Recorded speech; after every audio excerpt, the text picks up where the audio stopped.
जागो लाहौर जनाब ब्रेक से वापस आ चुके हैं और बढ़ते हैं अपने सेगमेंट की तरफ। और जनाब आजकल ना तो डॉलर पकड़ा ही नहीं जा रहा, डॉलर के पीछे भागते भागते हमारा जो रुपया है वो हलकान हो चुका है। और गुज़श्ता 2 रोज़ में 32 रुपये इजाफे के बाद इंटरबैंक में डॉलर 262 रुपये का हो गया, और जबकि ओपन मार्केट में डॉलर 267 रुपये 65 पैसे तक जा पहुँचा है और मज़ीद भी इजाफा जारी है।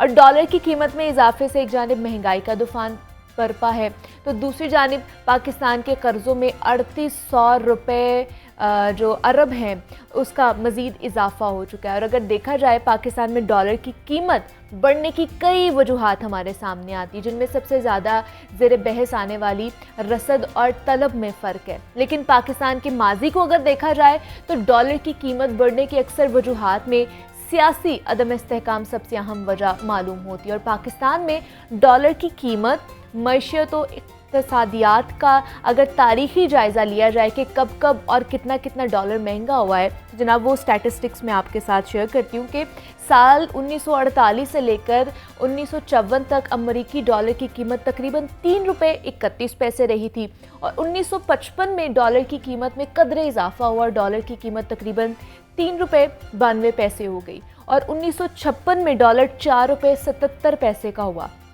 और डॉलर की ये कीमत भी तवील अरसे तक मुस्तहकम रही।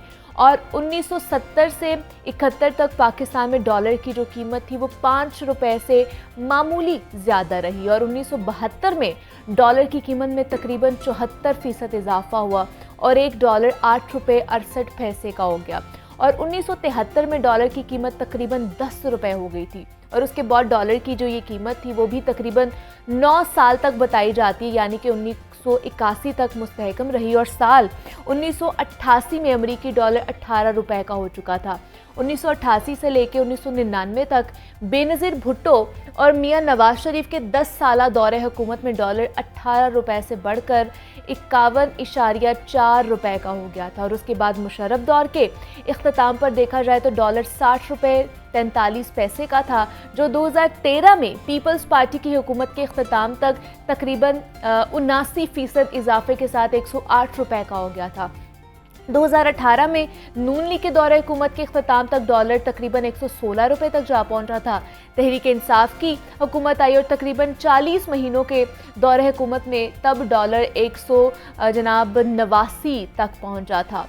और मौजूदा हुकूमत के तकरीबन 2 माह के दौरान में और अब निगरान हुकूमत के चंद दिनों में डॉलर की कीमत हम सबके सामने ही है।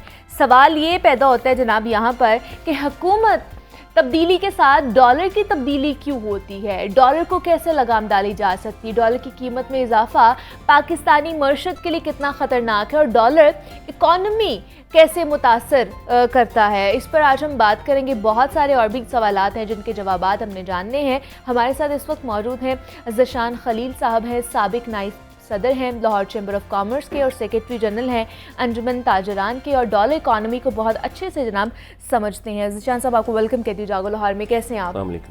वालेकुम सलाम। ज़शान साहब, डॉलर 1-2 रोज़ में इतना महंगा हो चुका है, आगे आने वाले दिनों में आपका क्या एनालिसिस कहते हैं, मज़ीद महंगा होने जा रहा है? बड़ा अच्छा आपका सवाल है। आपने तकरीबन पाकिस्तान की 76 साल की जो एक हिस्ट्री है वो सारी बयान कर दी कि 3 रुपये से लेके 262 रुपये तक डॉलर गया।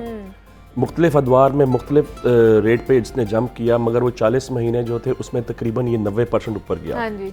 आपको पता है जब लावा फटता है वो एक दिन में नहीं फटता, वो काफ़ी अरसे से कुरोदरा होता है, अंदर उसमें पैदा हो रही होती है हरारत, उसके बाद जाके निकलता है।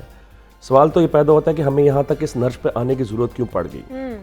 नर्ज पे आने की ज़रूरत हमें इसलिए पड़ गई कि हमारी पॉलिसी वीएन नहीं है। ऑल्दो ये जो हुकूमत इस वक्त भी है या इससे पहले भी है, ये मंजे हुए सियासतदान है, और एक पार्टी से जब दूसरी पार्टी में आए हैं चेहरे वही रहे, पार्टियां चेंज होती रही, मगर पॉलिसी और विजन आज तक नहीं हमें मिल सकी। अभी 3 रोज़ पहले 231 रुपये का डॉलर था, जो कि एकदम जंप करके 253 पे गया, और कल जो क्लोजिंग हुई है 262 रुपये पे हुई है। दैट मीन्स 32 रुपये का डॉलर का फ़र्क आया, जो कि अप्रॉक्सीमेटली 15% के करीब चला जाता है ये। अब देखने वाली बात है क्या हम यहाँ रुक जाएंगे? मुझे तो नहीं लगता। अच्छा। मैं अपनी राय के मुताबिक आपसे बात करूंगा, इसलिए कि जो ये हाइप आई है ये बेसिकली आई डी कैप करने की वजह से। जो गवर्नमेंट ने डी कैप किया इसको, उसकी वजह से ये हालात सारे पैदा हुए हैं इसमें। और ये भी क्यों किया? ये इसलिए किया कि इनके ऊपर प्रेशर था IMF का, जी अगर आपको लोन चाहिए और अपने रिजर्व्स आप इंक्रीज करना चाहते हैं तो आपको उसको डीकैप करना पड़ेगा। बात ये है जी कि इतने अरसे से आप जो तंग हो रहे थे, मसले मसाइल में थे, आपने कोई और पॉलिसी क्यों नहीं डिफाइन की? सारी चीजें पॉलिसी के ऊपर होती हैं, मगर यहाँ पर हमारे पास कोई पॉलिसी डिफाइन ही नहीं हो पाती कि हम लोग उसको लेके आगे चले। मतलब कोई भी जो गवर्नमेंट आती है वो कोई पॉलिसी बनाती ही नहीं है, तवज्जो ही नहीं देती है इसके ऊपर कि हमने कोई एक पॉलिसी डिफाइन करनी है कि किस तरह हमने मईशत को चलाना है। नहीं, ये बात नहीं है। सबके पास माहिर माशियात होते हैं और अदरवाइज भी जो कंसल्टेंट्स और एडवाइजर्स इनके साथ चलते हैं सारे काबिल होते हैं। इनको सबको एडवाइजेस दी जाती हैं और उस पर अमल करने की कोशिश भी करते हैं, मगर कई दफ़ा कुछ ऐसी मजबूरियां हो जाती हैं, राय में आ जाती हैं कि वो लोग नहीं कर पाते हैं। अब इसमें चीज़ ये आ जाती है कि आपने सिर्फ मईशत देखनी है कि और बहुत चीज़ें देखनी है, तो प्रायोरिटी आपकी चेंज हो जाती है वहां पर आके। इस वक्त भी जो सिचुएशन चल रही है वो मेरे हिसाब से प्रायोरिटी चेंज हो गई है कि ठीक है जी, मईशत को तो हम आहिस्ता आहिस्ता 2-4 महीनों में कुछ बेहतरी की तरफ ले आएंगे, मगर इस वक्त बाकी चीज़ें हम अपनी संभाल लें। लेकिन बेहतरी की तरफ तो हम जा नहीं रहे, हम लोग तो सिर्फ नीचे की तरफ ही जा रहे हैं। हमारा जो हाल है वो बुरे से बुरा होता जा रहा है। आप महंगाई देख लें, अब डॉलर की जिस तरह कीमत बढ़ी है, ओवरऑल महंगाई भी इससे लिंक करती है, वो और ज़्यादा बढ़ जाएगी। आमदन है नहीं, लोगों के पैसे लोगों के पास है नहीं, और जो महंगाई है वो बढ़ती जा रही है, डॉलर ऊपर जाता जा रहा है। देखें जी, अभी तो जो 32 रुपए डॉलर ऊपर गया, मेरे नज़रिए के मुताबिक अभी ये मजीद 5-6 रुपए ऊपर जाएगा। मेरा ख्याल है जी कि 270 पे जाके दोबारा ये रुकेगा। आपका इंटरबैंक भी और आपका जो ओपन मार्केट का डॉलर भी है, ये तो बेसिकली वो रेट है जो गवर्नमेंट इसको एंटरटेन कर लेगी। मगर इसके अलावा तीसरा रेट एक और होता है जो कि ब्लैक मार्केट का रेट होता है, जिसमें लोग ज्यादा एम्फेसिस करते हैं। हाँ। अब इस वक्त पैनिक क्रिएट हो चुका है कि जी कल को पता नहीं क्या होना है, पाकिस्तानी रुपए की क्या कदर होनी है। लोगों ने इन्वेस्टमेंट शुरू कर दी है, कोई गोल्ड उठा लेगा। आप गोल्ड को देख लें, 2,04,000 रुपए पे चला गया है। तो जिस बंदे के पास 1 तोला सोना है वो भी आज लखपति है। जबकि एक जमाना था लखपति सोचते थे कि कैसे होंगे हम लोग। तो इसलिए लोगों के लिए इन चीजों की जो वर्थ है वो खत्म हो चुकी है। जो ऑर्नामेंट्स हैं, जो चीजें हैं, लोगों की लाइफ में इन चीजों की वैल्यू नहीं है। लोगों के लिए इस वक्त जो वैल्यू है जिंदगी में वो है 2 वक्त की रोटी। डॉलर महंगा होने से रोटी महंगी होगी। बिल्कुल ऐसे आज आप मार्केट में चले जाएं, आलू खरीदें, एक एग्जांपल देता हूं मैं। बंदे अगर 10 रुपए कल था, आज 12 रुपए वो आपसे मांगेगा। आप पूछेंगे भाई 20% क्यों इंक्रीज हो? वो कहेगा जी डॉलर महंगा हो गया। जबकि आलू के लिए खाद आपको चाहिए, वो इंपोर्ट होनी है जी, डॉलर्स में पेमेंट होनी है। बिजली आपको चाहिए ट्यूबवेल चलाने के लिए, वो आपने ऑयल की पेमेंट जो करनी है वो आपकी डॉलर्स के अंदर होनी है। प्लस ट्रांसपोर्ट जो चीजों ने करना है वो भी आपकी सारी इसमें डायरेक्टली, आपकी हर चीज जिंदगी आपकी टोटल आपकी इसके ऊपर डायरेक्टली इन्फ्लुएंस होती है। अब O लेवल्स हैं, A लेवल्स हैं, बच्चों ने अपने एजुकेशन के पैसे देने होते हैं, वो जब आप उसकी पेमेंट करते हैं डेफिनेटली वो भी इन्फ्लुएंस होती है। हमारी 65% यूथ है इस तरह एस्टिमेटेड जी। बिल्कुल। उस यूथ के लिए क्या हो रहा है? हमने तो कुछ जिंदगी का हिस्सा गुजार लिया और कमोबेश पता नहीं कितनी है कितनी नहीं, ये तो अल्लाह बेहतर जानता है। मगर आने वाले के लिए हमने क्या किया? हम उनके लिए ज्यादा मुश्किलात क्रिएट करके जा रहे हैं। लेकिन सर ज़ीशान साहब, हमने देखा कि जब खान साहब की हुकूमत थी तो उनको तनकीद का निशाना बनाया जाता था कि इन्होंने मईशत का बेड़ा गर्क कर दिए, कुछ सोच नहीं रहे, आवाम के लिए कुछ सोच नहीं रहे, रिलीफ नहीं पहुंचाया जा रहा। उनकी हुकूमत गिराई गई, फिर नई हुकूमत आई, PDM आई, नून लीग आए। उन्होंने कहा कि हम आके मईशत को संभाला देंगे, हम डॉलर की कीमत को नीचे लेकर आएंगे। लेकिन जैसे ही वो आए हैं तो डॉलर की कीमत नीचे नहीं आई, ऊपर ही गई है, महंगाई ऊपर ही गई है। फिर इसहाक डार साहब का सुना कि वो वापस आएंगे लंदन से तो डॉलर मजीद नीचे जाएगा, डॉलर के जो पर हैं वो काटे जाएंगे। लेकिन हमारे तो रुपया हल्कान हो गया, उसके पर काटे जा रहे, डॉलर तो वहीं का वहीं, और ऊपर उड़ान उसकी जो ऊंचाई की तरफ जाती जा रही है। तो क्या सिचुएशन आपको क्या लगती है, मतलब वो संभाल रहे हैं मईशत हमारी? देखें जी, मेरे राय के मुताबिक यही सबसे बड़ी गलती हुई थी कि जो एक स्लोगन चला गया था, डार आएगा डॉलर नीचे जाएगा। ये चीज़ बहुत ज़्यादा गलत हुई है। लोगों के जहन में हवा था जी, पहले भी आए थे तो वो नीचे ले गए थे, कर लिया, मैनेज कर लिया था, 180 या 190 के करीब आ गया था। ये जो बेसिकली एक इमेज क्रिएट हुआ था ना, वो हमें ले बैठा इस वक्त। अच्छा, लोगों ने इस चीज़ को देखते हुए अपना पहले डॉलर फेंका मार्केट में। हमारे डॉलर की जो सप्लाई है ज़्यादा होगी, डिमांड कम होगी, रेट कम आ गया।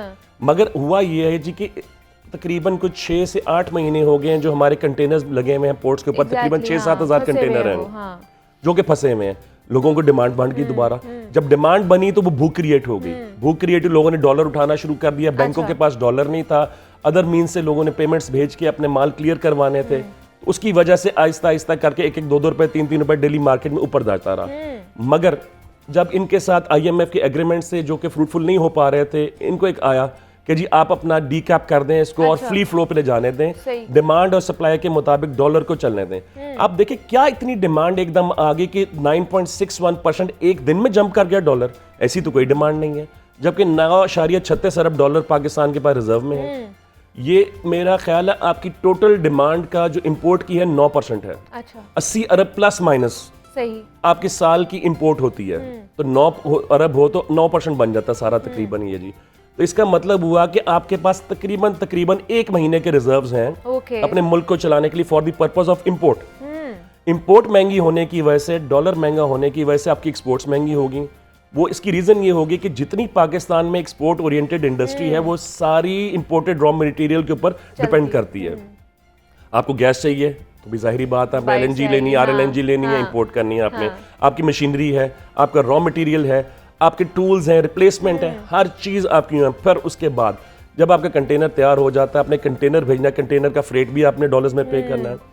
बजाय इसके कि डॉलर महंगा होने की वजह से आपकी एक्सपोर्ट सस्ती होती, ये उसका एडवर्स इफेक्ट हो गया है, आपकी एक्सपोर्ट महंगी पड़ गई आपको। पाकिस्तान में आज तक 2 जंगें हुई हैं और एक कोविड, 3 सेशंस हुए पाकिस्तान में ऐसे जिसमें ऐसे हालात होने चाहिए थे खुदा न खास्ता, मगर नहीं हुए। कोविड तो मैं कहता हूँ जी that was a blessing in disguise for Pakistan, के पूरा हमारा रीजन बंद था और पाकिस्तान खुला था और बेतहाशा एक्सपोर्ट यहाँ से हुई और हालात बेहतर हुए। अब उस जमाने में क्या हुआ, इतनी एक्सपोर्ट GSP प्लस की वजह से हमारी हो गई, लोगों ने एक्सपेंशन शुरू कर दी। अगर 3 साल पहले हमारी इंपोर्ट थी 20 अरब डॉलर की, वो 35 पे चली गई सिर्फ एक्सपेंशन के चक्कर में कि जी हमारा बहुत ज्यादा बिजनेस आ गया, सब कुछ हो गया, लेट्स एक्सपैंड द बिजनेस। मगर चीजें चेंज हो गई एकदम। पॉलिसी जौन सी है हमारी इस तरह की इन्होंने बनाई कि लिमिटेड टाइम की थी, मतलब आज के लिए सोचो, कभी भी पॉलिसी आज के लिए नहीं होती है।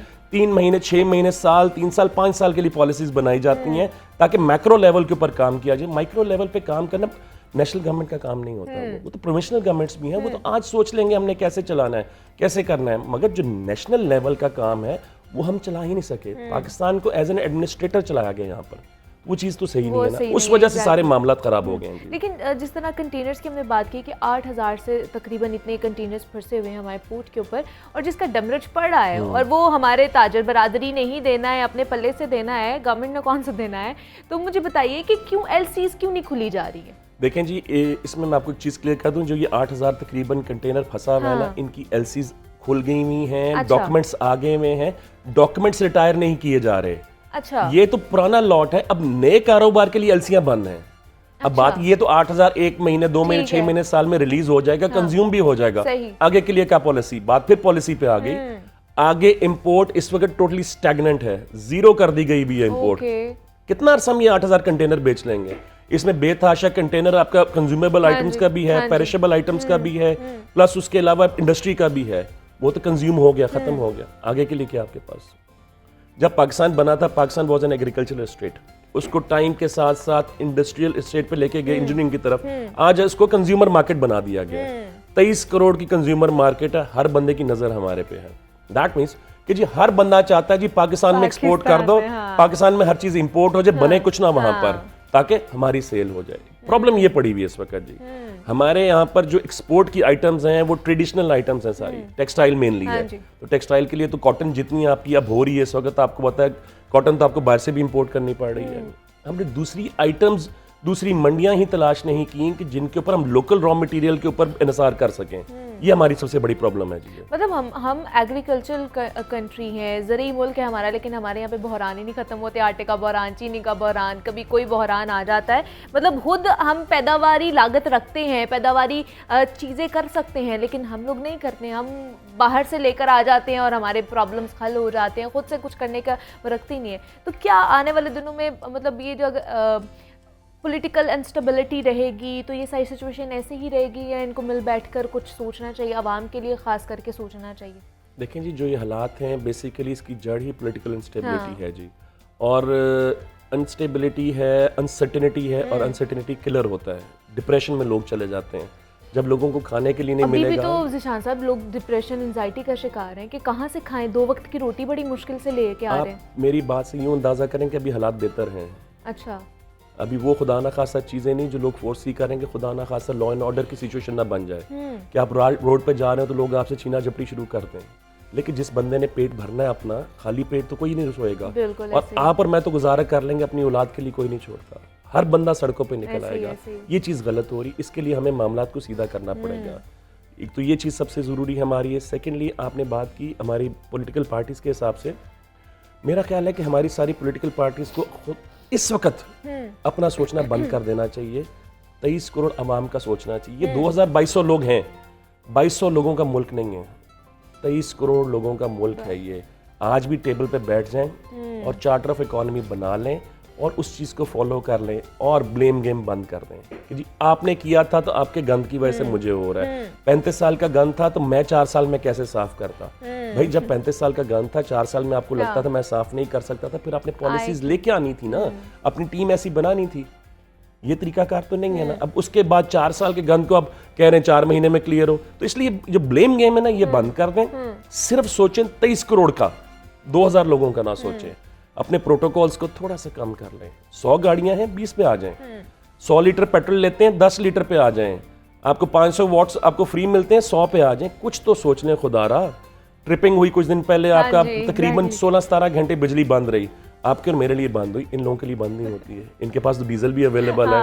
अभी जिस तरह आपने बात करी थी अपने इंट्रो में कि जी है 83 रुपए मोस्ट प्रॉब्ली पेट्रोल को इंक्रीज करने के लिए कर रहे हैं। अगर खुदा न खास्ता ये हो गया तो आप सोचें कि क्या होगा फिर। इसलिए कि टोटल चीज़ें आपकी ट्रांसपोर्ट के ऊपर इंहिसार करती हैं। चाहे आपने कारोबार पे आना जाना है, चाहे आपने पाकिस्तान से बाहर को सामान भेजना, एक्सपोर्ट करना है, या जो चीज़ भी है, मंडियों में खाने की चीज़ आनी, आटा आना है, चीनी आनी है, सब्जी आनी है, गोश्त आना है, हर चीज़ इस चीज़ पे डिपेंड करती है। हालात ज़्यादा ख़राब होंगे। लोगों का जो पॉकेट साइज ये था ना 100 रुपये थे आज से 6 महीने पहले, वो 40 रुपये पर रह गए। जो चीज़ आप 100 रुपये के लेके आते थे पहले, उसका 40% आप आज लेके आते हैं। और गोश्त की बात कर लेते हैं तो वैसे ही वो किसी बंदे की इस वक्त एक्सेस में है नहीं। एक्सेस में है ही नहीं। आई तो मैं कल एक प्रोग्राम में बात कर रहा था, बेसिकली 3 क्लासेस होती थी, upper class, middle class, lower class. अब हाई अपर क्लास है और हाई लोअर क्लास है। हम जो मिडिल क्लास थे ना, वाइट कॉलर होके एलिमिनेट हो गए हैं। शुक्र अल्लाह का, रात को अच्छा खा के सोते हैं, सब कुछ करते हैं, मगर एग्जिस्टेंस खत्म हो गई हमारी। हम सिर्फ यही रह गए कि टीवी पे बैठ के इंटरव्यू दे के बयान कर लेते हैं, बस वो उसी हद तक जिन लोगों ने सुन लिया वो कहते हैं वाह वाह वेरी गुड, नथिंग मोर। उसके आगे कुछ नहीं चलता। तो हम सिर्फ दुआ करें कि अल्लाह ताला पाकिस्तान के हालात बेहतर कर दे, जहां तक डॉलर पहुंच गया है यहीं रुक जाए और कुछ अर्सा रुका रहे, ताकि हम अपनी पॉलिसीज हम डिफाइन कर सकें। कल को जो हमने काम करने हम कॉस्टिंग तो कर सकें। कल मैं कॉस्ट करके बैठा था एक चीज 20 रुपए की, सुबह उठा तो 27 रुपए की हो रही है। तो कंज्यूमर तो मेरे पास है नहीं, उसकी पॉकेट साइज छोटा है, वो कैसे लेगा जी। डिमांड खत्म हो गई है, इंडस्ट्री तकरीबन बंद पड़ी हुई, यहाँ पर होर्डिंग करके बैठे हुए हम लोग मजबूरन। आप किसी भी मार्केट में लाहौर में चले जाएं, आप देख लें कहीं पे आपको कस्टमर नजर नहीं आएगा।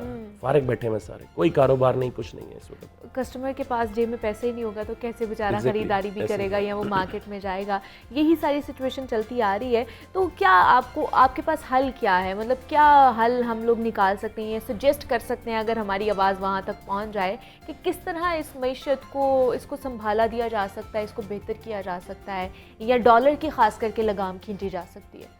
देखें जी, डॉलर की लगाम खींचने की बात तो फिर वही होगी। मैं कह रहा हूँ उसको यहाँ पर फिलहाल रोक दीजिए, कुछ साल के लिए रोक दें। अच्छा। कम से कम 1 साल हम रुक सकता है, पॉसिबल है। इसलिए कि जिस स्टेज पे इस वक्त आ चुका है, हमारी फॉरेन रेमिटेंसेस जो सी हैं कमोबेश 31 अरब डॉलर की होती हैं। हमारा जब डॉलर 230 पे था, लोगों ने बैंक में भेजने पैसे बंद कर दिए थे, हुंडी हवाले के थ्रू मार्केट में भेजते थे, 165 रुपए मिलते थे।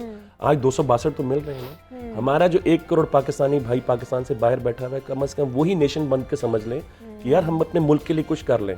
चलें, बाहर बैठे हुए टैक्सेस वगैरह तो वो नहीं देते, साफ सी बात है ना, उनका बनता है। जिस मुल्क में वो हैं वहाँ का उन्होंने फॉलो करना है। मगर कम से कम बैंक्स में अगर पैसा भेजेंगे तो एक ये चीज़ आ जाएगी। सेकेंडली, इससे हमारी एक्सपोर्ट को बढ़ावा मिलेगा।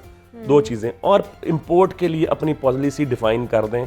अभी तकरीबन 23 मार्च को हम लोगों ने शिमला पहाड़ी के ऊपर जाके एहतजाज किया था। उसके बाद स्टेट बैंक गवर्नर का एक नोटिफिकेशन आया कि जितने आपके डीए के डॉक्यूमेंट्स हैं डेफर्ड एक्सेप्टेंस वाले, जी हम उसको आपके रिलीज कर देते हैं। सिर्फ उनके लिए अगर 8000 कंटेनर, उसमें कितना डेफर्ड वाला हो जाएगा, 1000 2000, बाकी 5-6 हज़ार कंटेनर का क्या बनेगा। चले वो भी हो गया। उसके ऊपर भी बैंकों ने बेतहाशा में तंग किया। हमारे साथ इस वक्त अलमिया ये है कि मोस्टली पाकिस्तान में जो इंपोर्ट होती है वो चाइना से होती है। हाँ जी। चाइना आज खुला है, आज सैटरडे आज चाइना खुला, न्यू ईयर के लिए बंद था पिछले 20 दिन से।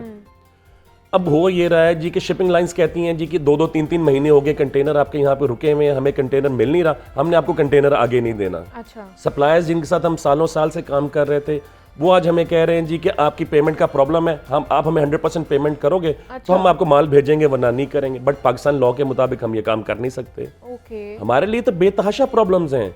और जो अभी हमारा जो लास्ट नोटिफिकेशन आया है उसके मुताबिक 18 जनवरी तक जितनी बिल ऑफ लेडिंग्स इशू हो गई हैं वो टिल 31 मार्च रिलीज हो जाएंगी। अच्छा। Only DA, okay. ना एलसी साइट की ना एक्सेप्टेंस की कोई चीज आपकी रिलीज नहीं होगी। मगर इसके बाद चलें ये भी हम बैठ जाएंगे टेबल पे डिस्कस कर लेंगे, ये भी हो जाएगा मैनेज। अगला स्टेप क्या है? चीज करने वाली ये है जी, अब जिस तरह डॉलर की जो सिचुएशन मैं आपको बता रहा था कि इनफ्लो शुरू होगा, उम्मीद एक्सपोर्ट भी बेहतर होगी, हालात कुछ बेहतरी की तरफ आज जा सकते हैं अगर गवर्नमेंट की सपोर्ट हमारे लिए हो। और हम लोगों को एज ए नेशन बन के सोचना पड़ेगा। मैं नहीं हूँ, हम एग्जैक्टली हम नहीं है। आप अलग अलग काम नहीं कर सकते। अगर हम मिलकर अगर हम काम करेंगे और गवर्नमेंट की सपोर्ट होगी तभी हम ये तमाम तर चीज़ों पर जनाब अच्छे खासा काबू पा सकते हैं और डॉलर को रोक सकते हैं। हमारे साथ ज़िशान खलील साहब मौजूद थे। ज़िशान साहब बहुत शुक्रिया आपके वक्त का कि आप यहाँ पर आए और जो डॉलर की फ्लक्चुएशन किस तरह होती है और किस तरह इसको हम लोग काबू कर सकते हैं इस पर हमने बात की है।